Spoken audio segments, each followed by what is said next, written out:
Evening. It is now 5 o'clock. Welcome to the Historic Commission meeting. I now call this meeting to order. Miriam, will you please do roll call? Yes, absolutely. Dale Griffa. Here. Mitch Goff. Here. Alan Luckett. Here. Scott King. Here. Jeff Stephenson. Mary Menterline here. And Randall Hansen. Here. Good. Perfect. And we have Brian as well. Yes. So, moving on. Comments from the public. Brian, do we have any? We did not receive any written comment, no. Okay, very good. Does anybody else need to speak at all at this time? No? No? Okay. You always want to ask. Oh, no, I did. I know. They never know. They might have other thoughts to share too. You never know. All right, moving on to item number 4, minutes of the January 21st meeting. I had 2 things.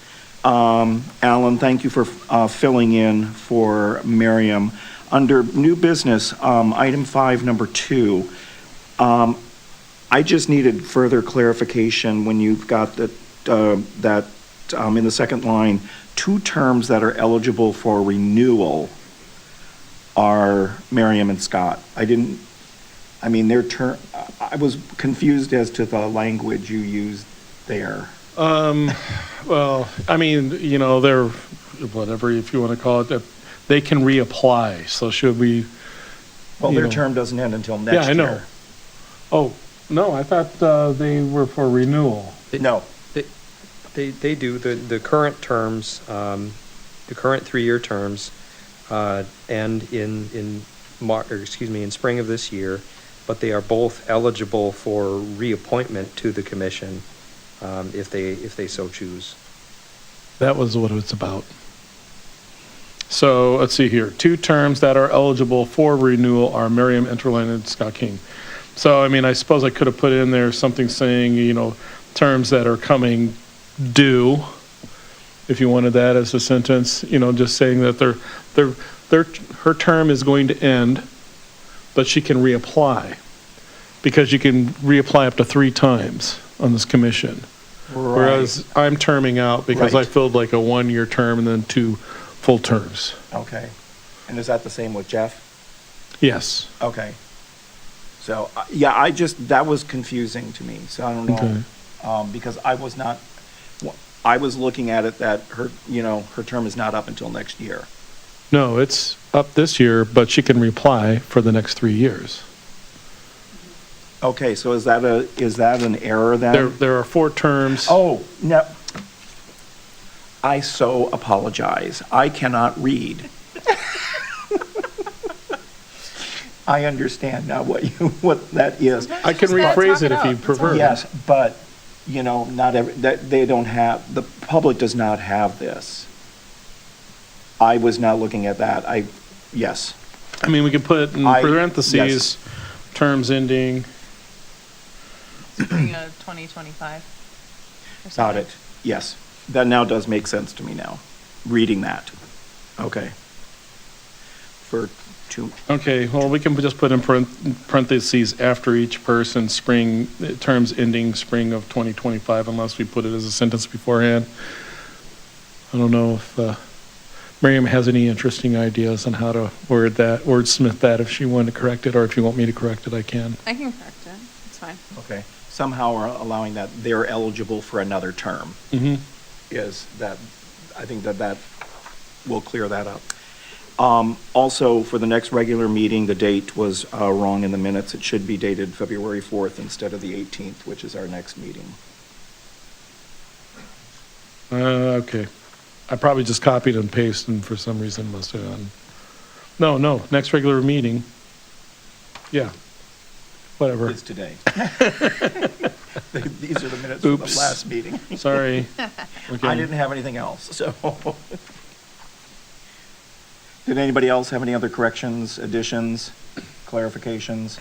Yeah, I buzzed through it as best I could, and I got halfway through as I was doing the minutes, and then all of a sudden, for some reason, the YouTube froze on me. And I'm like, and so then I had to attack it the next day, and I don't have patience, so I put it at like 1.5 times speed. And it says, I think I got most of it. Good, okay. Well, hearing none, no other discussion on this. Is there a motion to approve the minutes with these changes for the minutes of the Tuesday, January 21st meeting? I will 2025? move. So moved. Do I have a second? Seconded. Any further discussion? Okay, hearing none. All those in favor, say aye. Aye. Those, not? So moved. All right. New business.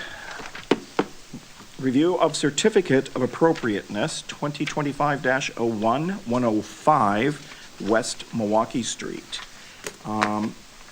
Mitch, do you want Yes. to lead us? Yes. So 105 West Milwaukee Street, a commercial business downtown, is looking to put a sign over the sidewalk area of their business. And importantly, the sign appears both in its function and in the specifications laid out here to match exactly, or very, very close to exactly, a sign that previously existed for this property when it was Inspired Spaces. You can see the main signage there on the facade's face, but also to the left on that image is a IS sign that is hung from that black bracket on the corner of the property. And importantly, the bracket and the sign size seen there that was previously or expected to be previously reviewed prior to its placement there initially is functionally the same to the description and layout of the sign that is planned right now. You see it's the same structure, and it looks very largely to be the same bracket that attaches the sign to the building as there was before. Just the only real alteration being the difference in signage itself, the actual graphic elements. And I was able to connect with our fellow member here, Jeff Stephenson, over the weekend. He's not present, but we were able to connect and discuss this project. And I heard from him about his meeting with the sign producing company, whose name immediately escapes me. Sinorama, there we go. I was thinking Minuteman Press, and that was not correct. Sinorama. That the bracket itself is not actually the same bracket, but it is functionally identical.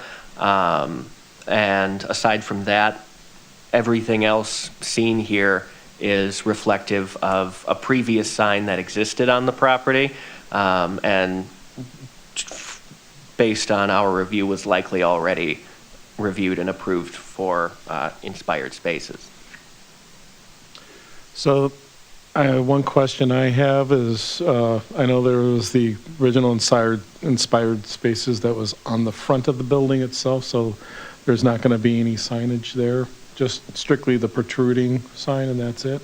Rebecca, do you want to, if you want to introduce yourself as well? So my name is Katie. I'm here from Sinorama. Katie, sorry. Yep. So there will be signage on the front of the building, but that, because it's not projecting, was not something you guys had to review. Okay. So that will be updated, but it wasn't part of this.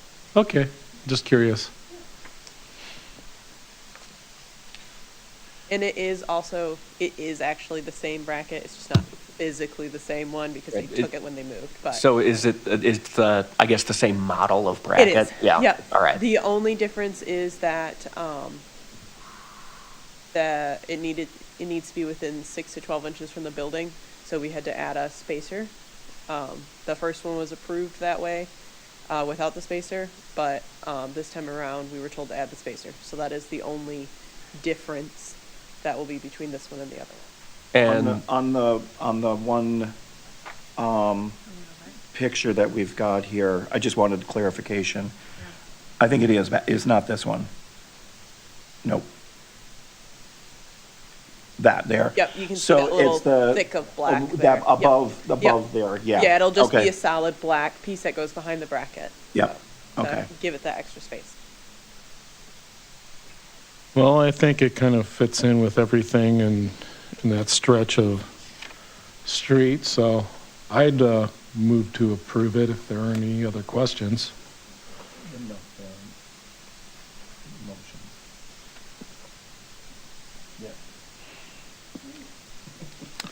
So, yeah, I would, I would move to approve that the proposed project meets the criteria for granting a certificate of appropriateness. Is there a second? I can second. Thank you. So we do have a motion and a second to find that this proposed project meets the criteria for granting a certificate of appropriateness. Any other discussion? Hearing none, all those in favor, say aye. Aye. Opposed? Motion carries. Thank you. Thanks. Nice to see you again.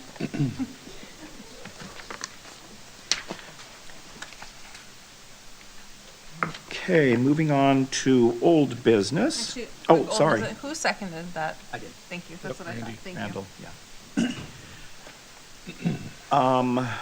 You have here continued discussion on the webinar best practices. But I think we're going to be looking at specifically the COAs from the different cities that you provided us. Brian, is that correct? Yes, there Okay. are several slides, if you advance the slide presentation where we've got our current, yep, there it is, our current certificate of appropriateness application that's in use today that you see with every one of the COA reviews, and then some of the other examples that had been discussed or brought up.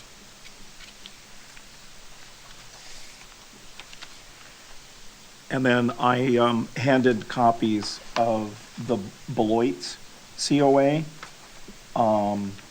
just as we discussed it at the last meeting, and so I ran copies and distributed that to everybody.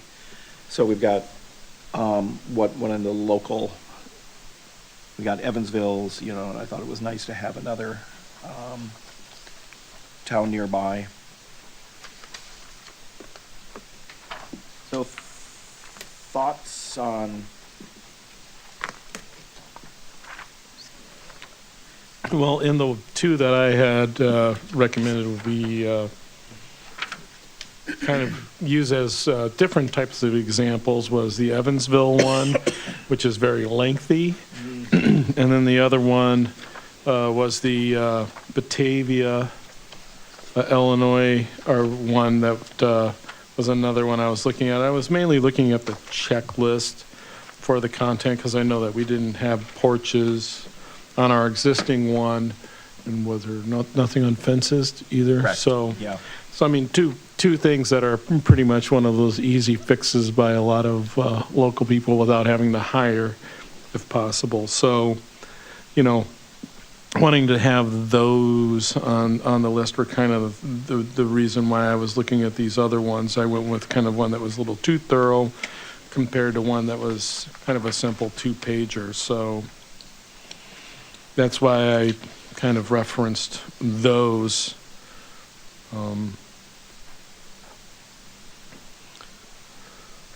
So for your office, Brian, what is most helpful to you? I mean, there's something about the Evansville one that I like, but it's also very overwhelming because of the length. But I also like the fact that there are so many links that are provided for the owner to be able to check the standards and the guidelines, that are all a part of helping them make sure that the choices that they're making are correct. And those are basically the last two, the 2 pages of theirs. But what do you find would be most helpful and useful for you in helping determine whether it comes before us or not? Yeah, so the the trigger mechanism, if you will, kind of the turning point between a project that requires historic commission review versus not, is the issuance of a building permit. So oftentimes, I don't know, well, maybe not oftentimes, but on occasion, we do have folks who are interested in, completing a project, and they will, come in and have some discussion with us, and that includes the folks in the building division, because ultimately, if there's a question as to whether or not a project requires a building permit, that it falls to the building director to make that determination, to make that interpretation, based on the scope of the project. What I would say about this application form is that it really only exists for purposes of allowing us to administer the process, by which these projects are presented to the Historic Commission for review and approval. So I would say it's fairly open-ended in terms of, what may make sense for you to have included here. I would say that this form is intended to be used much more so by you as members of the commission than we as staff. I did have that conversation with Vicki Miller, who was here earlier from our building division, earlier today, and asked her the question, when they're administering the building plan review and permitting process, how much are they actually using our COA application versus any of the other materials that applicants are required to provide in order to receive a building permit? And it's actually very, very little. In fact, Vicki said, they will sometimes look at the written narrative description of the project on this application form in order to gain that information. Maybe that's something that's lacking from the building permit application that folks have to fill out. But outside of having that basic information and things that would indicate the applicant information, name, telephone number, a listing of the property address, perhaps the property owner. Again, it's pretty open-ended, and I guess that's the question for you as a group is what would you like to see? Because ultimately these projects do require your review and approval. We do our best at a staff level to ensure that by the time one of these requests reaches you, it has sufficient information for you to be able to make a decision. Obviously, sometimes we're not able to do that, not necessarily able to anticipate everything that the commission may want to know or see. But that's what I would say is that the primary purpose for this application is to facilitate your review. So if there's things that you feel are unnecessary that are currently on the application, or things that are lacking or warranted additions, we'd be interested to hear that as well.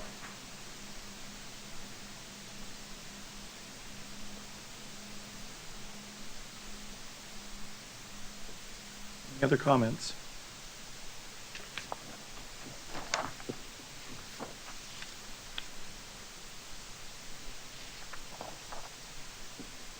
And there are things about the Evansville one that I really like.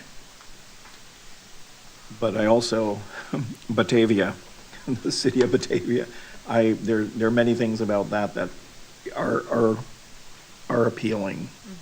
It's like, it's just something more simplified. Yeah, it doesn't seem to be quite so overwhelming, whereas when you get into the work category details and the work checklist, I find that to be useful.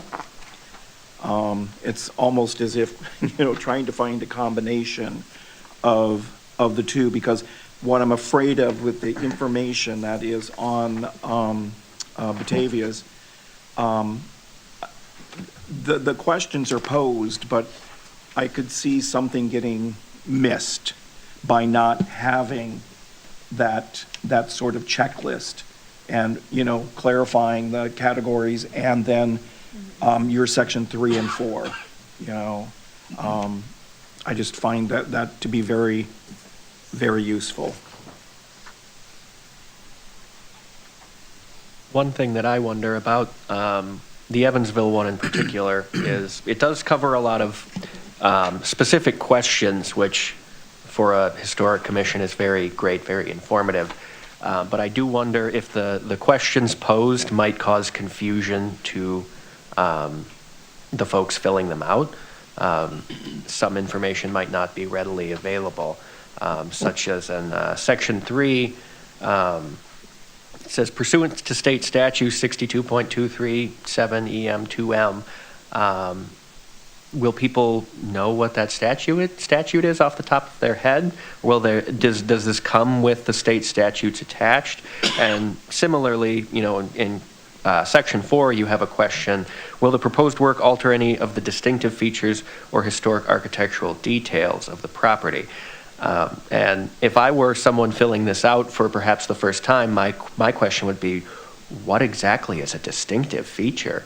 And as it asks specific questions, it may also, to the end user, propose its own questions that have yet to be solved.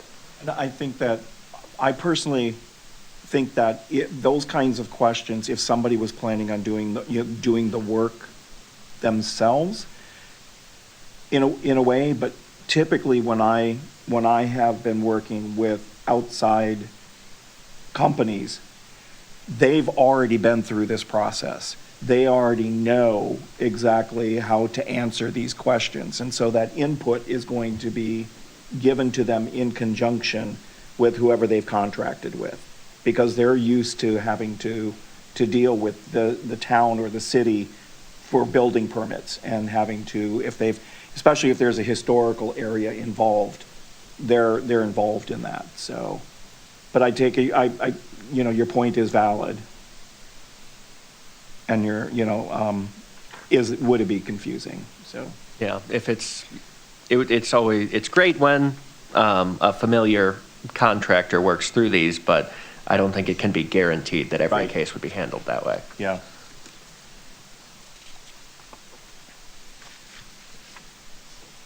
Well, sorry. But in the same breath, closer to you. Sorry. kinda sound In the quiet. same breath, though, is this kind of a fail-safe? Those questions.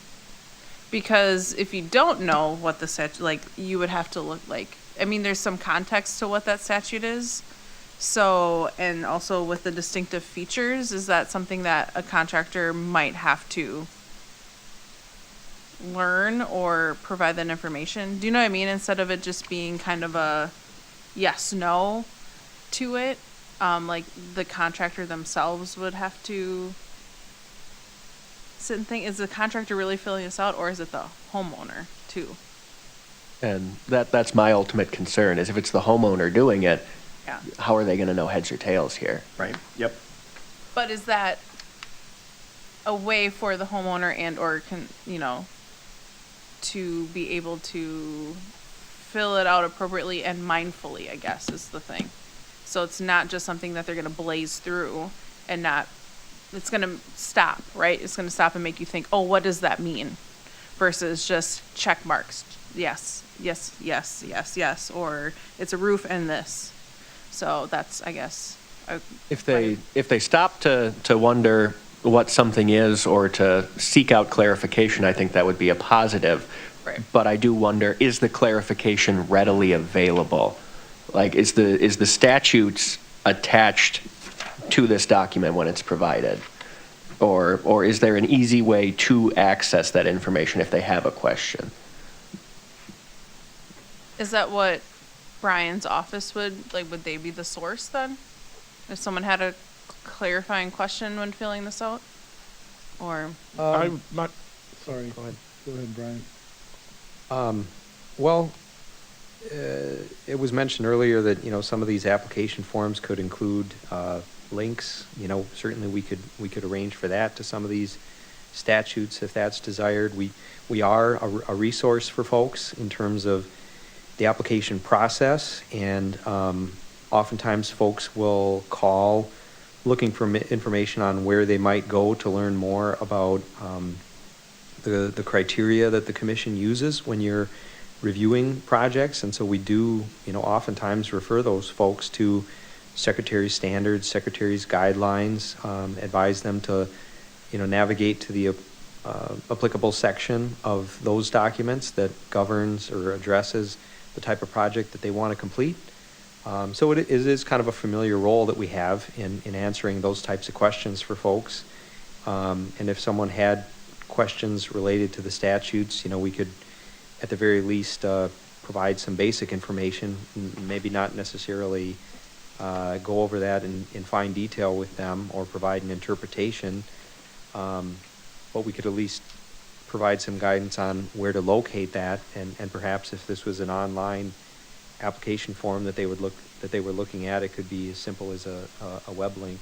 I think that they're making the assumption that the description of that statute that they have included there isn't going to be more than enough information for them to be able to make a decision. Yeah, I think it does it makes enough, it gives me enough information.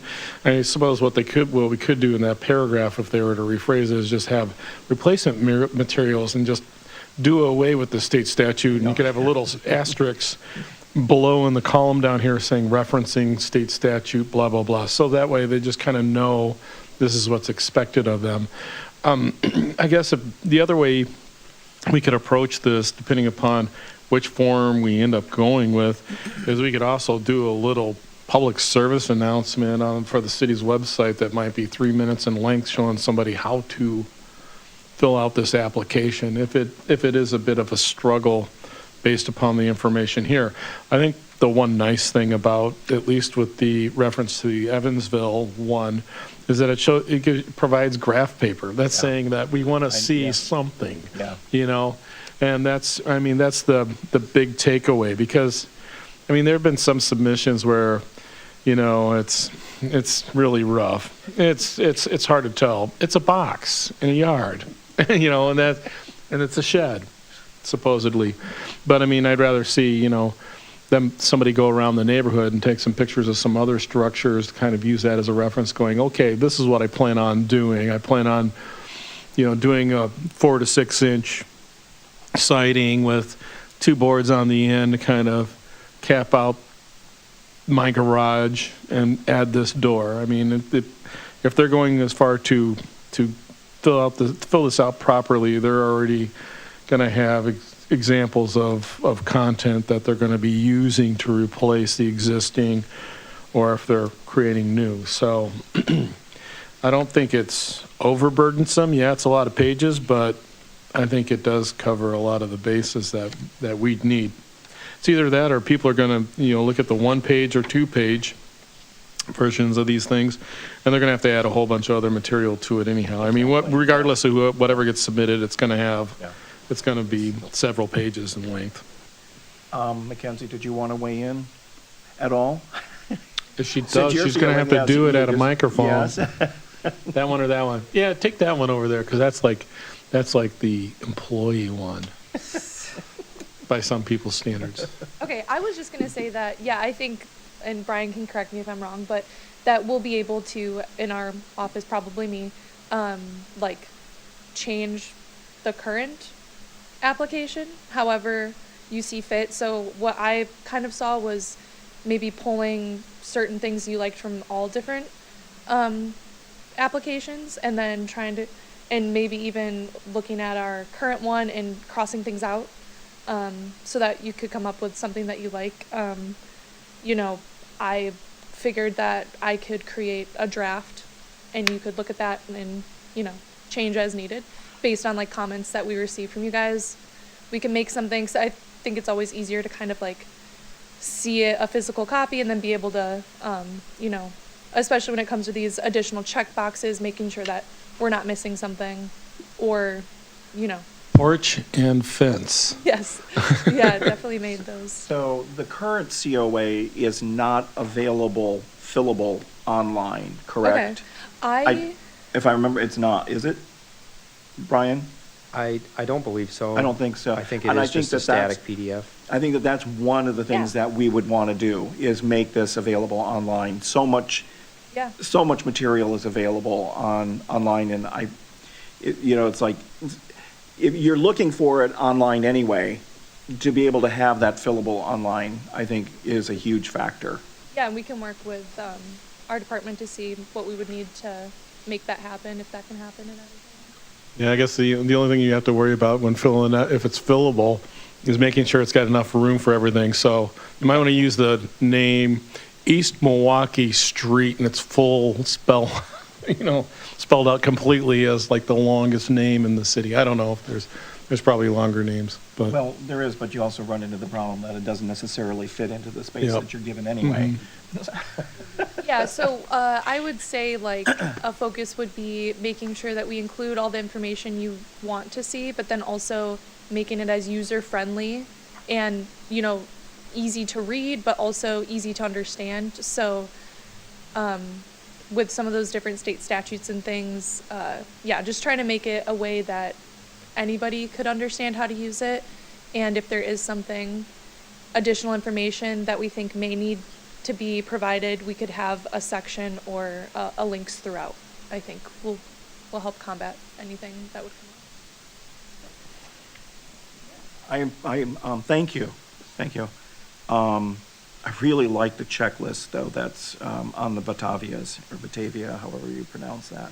I really like that. Now, I don't know if there are certain categories there that we don't look at, that would not be included, but it's like all of those things that I think of when it comes to work that's being done, and look at our form, sometimes I have to figure out, well, where does that actually fit in?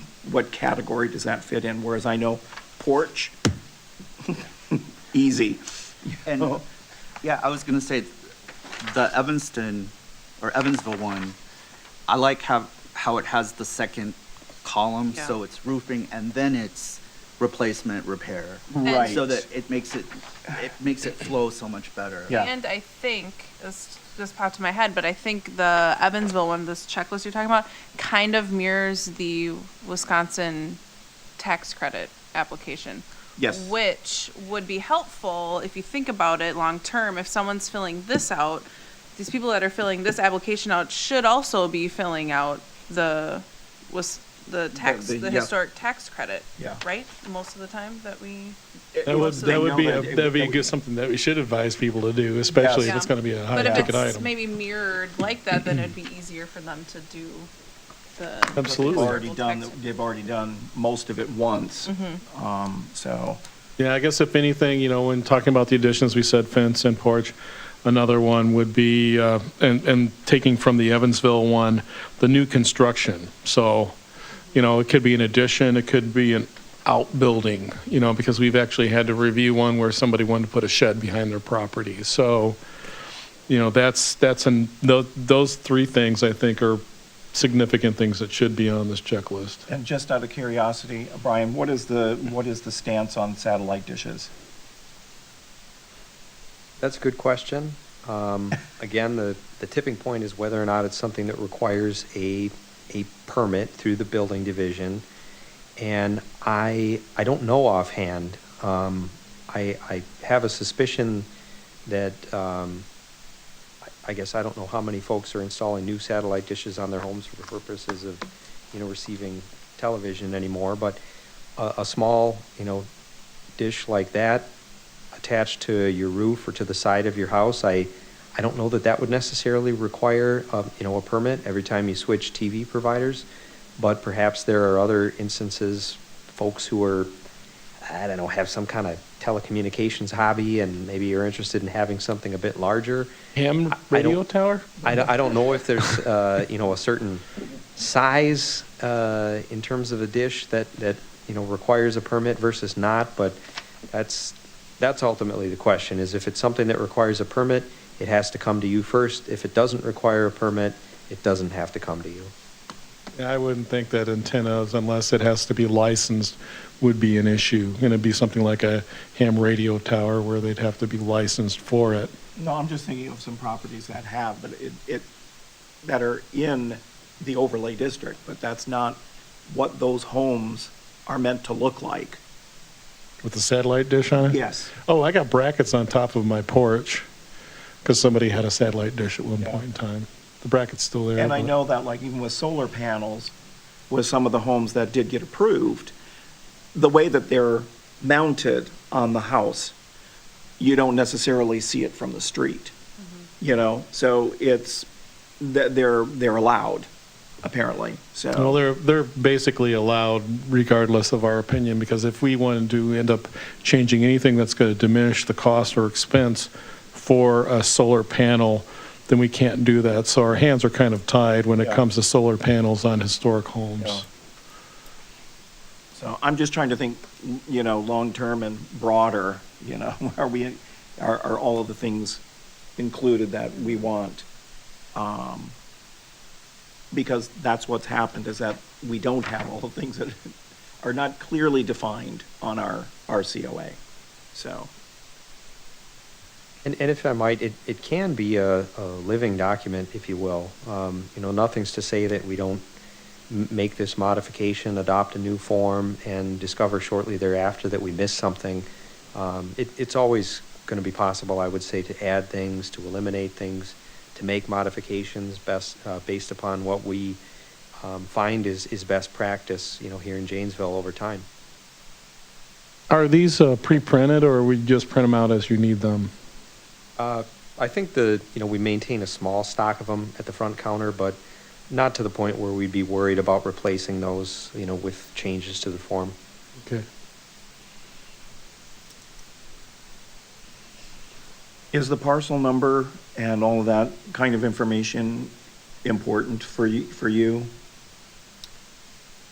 I would want to check with some of our administrative staff to find out if that's something that's important and useful. We'll ask about that. Yeah. 'Cause I was just- It's on the there's top of the application that we have right now. So somebody looks it up? Yep. Okay, sorry, I didn't see, well, since I don't use it, I'm not in the office, I don't look at that. Yeah. But, you know, I think I like that piece of information there for the person to have to fill out, you know, from your property tax bill.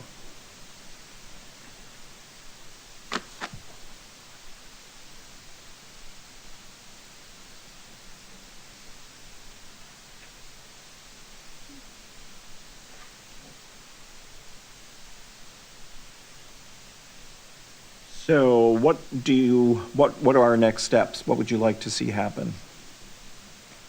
Well, I would say that the discussion and the comments tonight have been very helpful and instructive.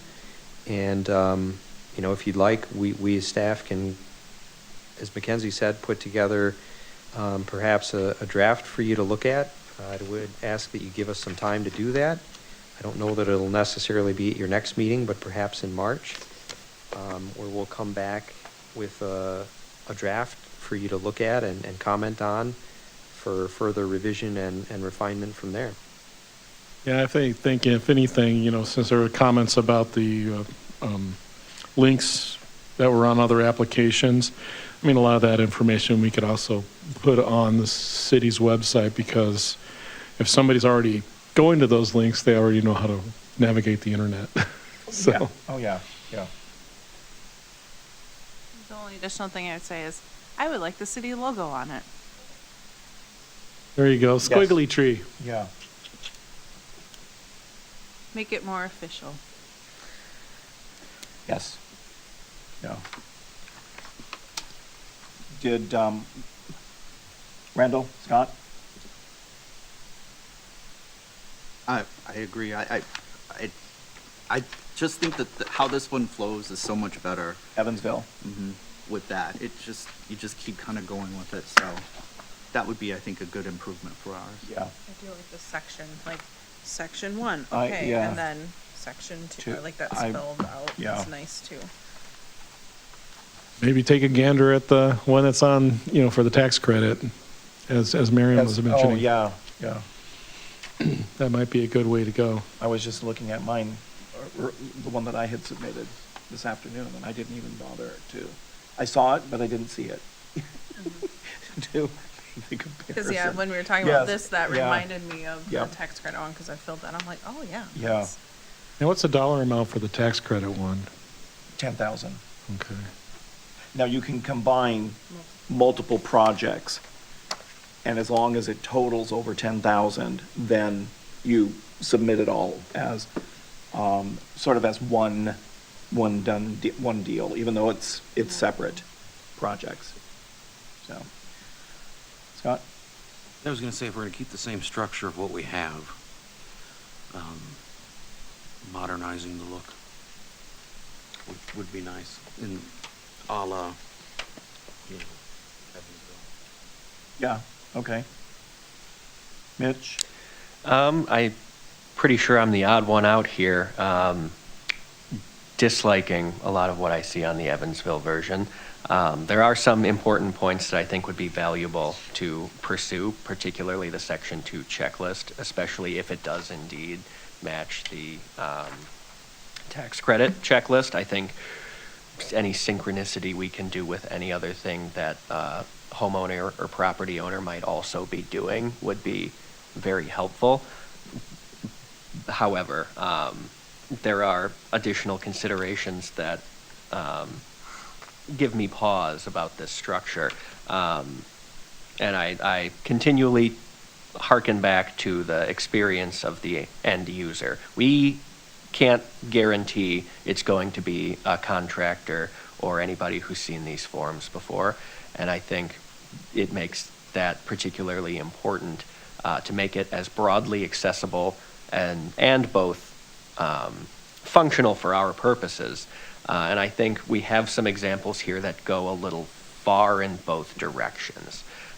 Evansville's goes pretty far on the functional for our purposes direction. It gives us a lot of information that we need to see as commission members and reviewers of these kinds of things.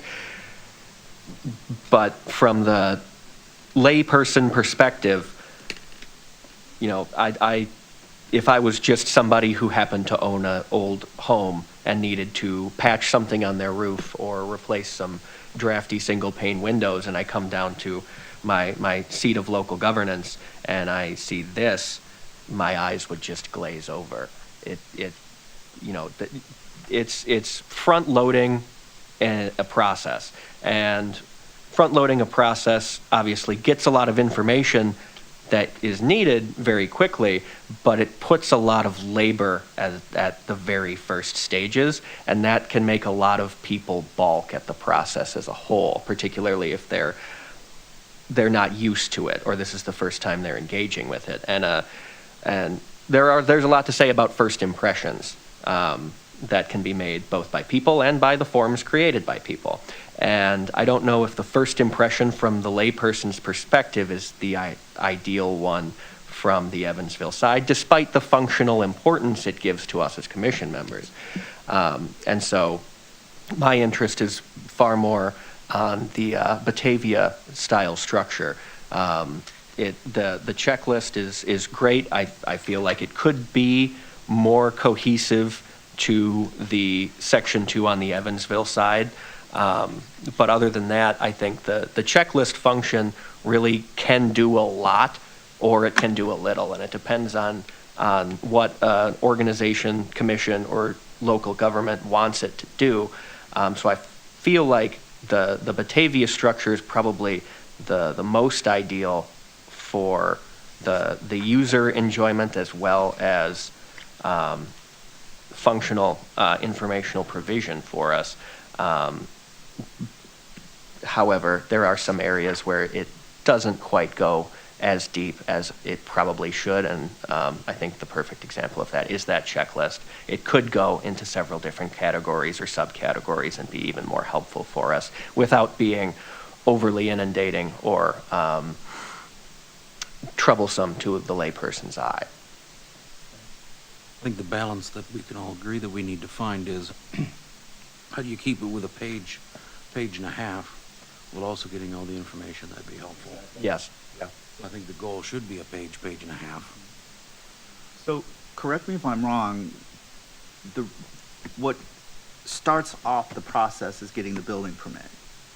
And then if the building permit is, once it's noted that it's in the area, then that's when they come and they do our application, correct? Well, when I was going to do my porch, I did it the other way around first. I mean, I needed to find out whether or not I needed a building permit, but I already prepared the COA in the event that I was going to need that.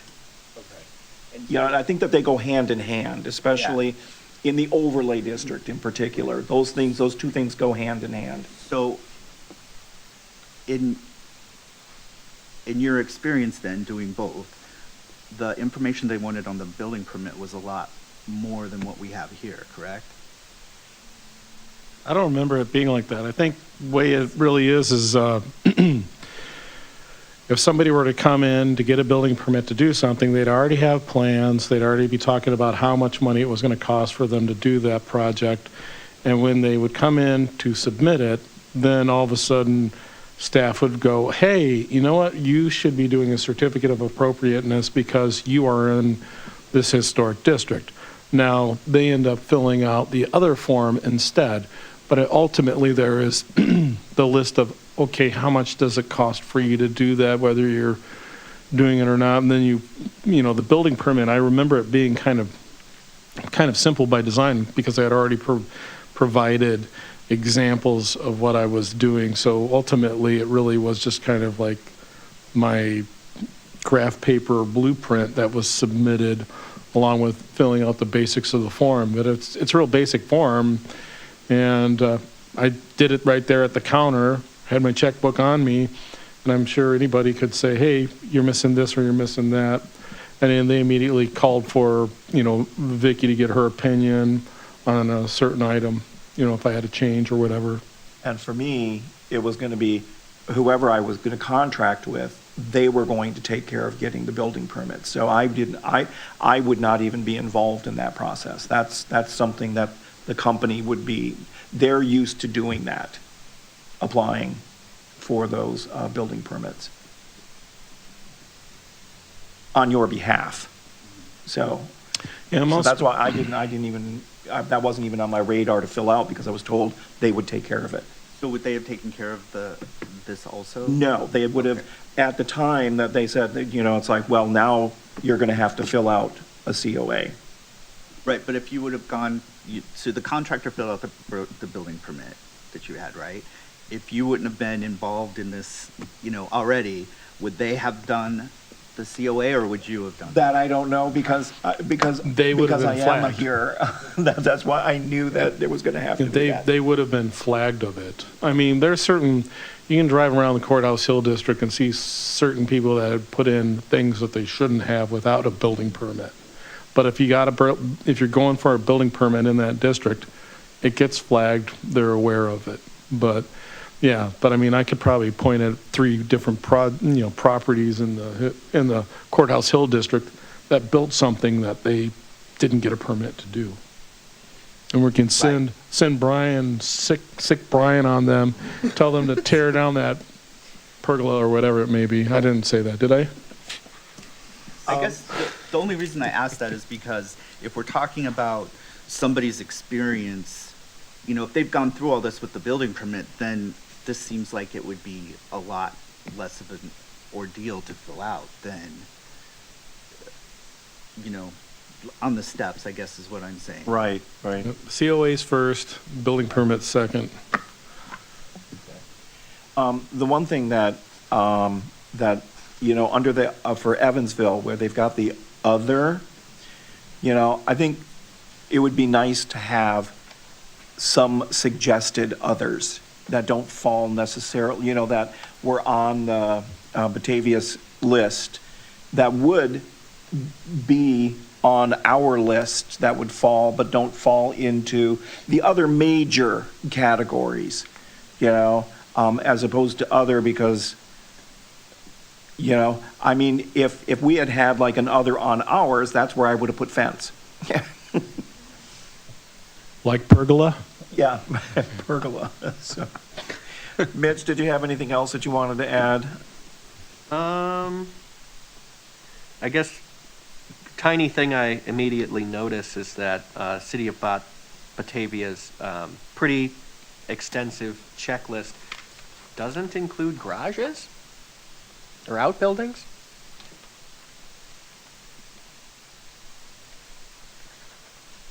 It's under, it's above the blue line. Of the blue, oh, yep, there it is. All right. New construction, yeah. Well, you can have, either new construction, or, it's interesting So that. you can't alter an I outbuilding? know, that's what I was gonna say, you can't alter, that's weird. Yeah, once it's up, it's there until it falls over. Well, You only take it down demolition. I'm sure exterior alteration and repair refers to anything on that property that already is in existence. That's what I was gonna say too. You could check the exterior repair and then check garage outbuilding. Or other. Pergola. Or other, and to your point, I think, if other included like a parenthesis of stuff happening to outbuildings. Yes. There you go, done. Other than that, no, that's my immediate input. Miriam, did you have anything else that you would like to add specifically?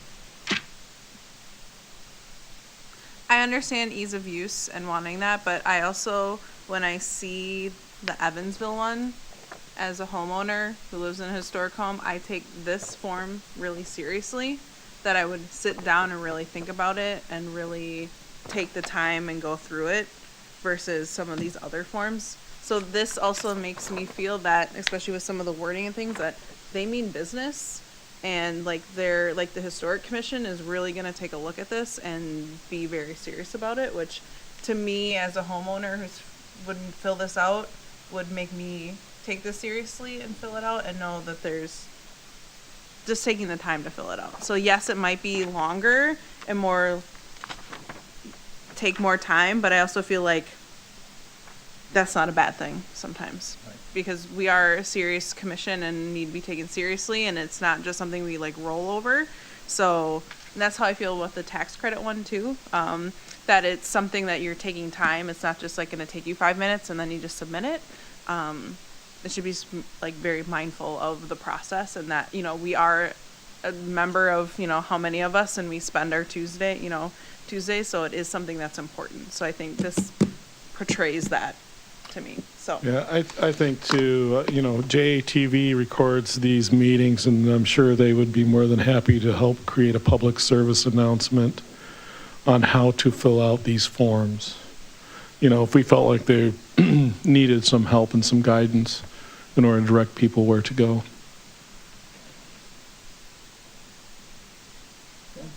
Okay. You have your orders. Okay.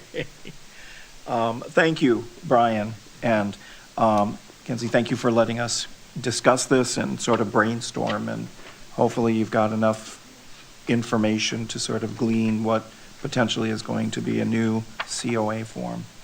And some of this as well, Brian, because you really want to respect what it is that you have coming into you as well, and what is going to make your job, so you don't feel like you're having to say things over and over again. What would need to be included that we don't know about, that would make it easier for your office as well. So, okay. Well, thank you all very much for that. Any other old business? Okay. Moving on to Historic Commission announcements. Where did that come from, historic? Announcements are limited to member activities, memorials, and non-political community events. Discussions of matters related to governmental business is prohibited. Do we have any announcements?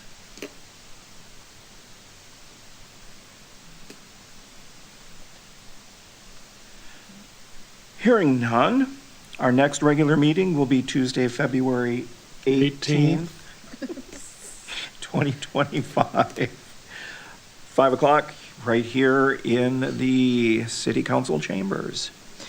Do I have a motion for adjournment? So motion. Second? I'll second. There you go. Good. Miriam's got it. And all those in favor, say aye. Aye. Opposed? We are adjourned. Thank you.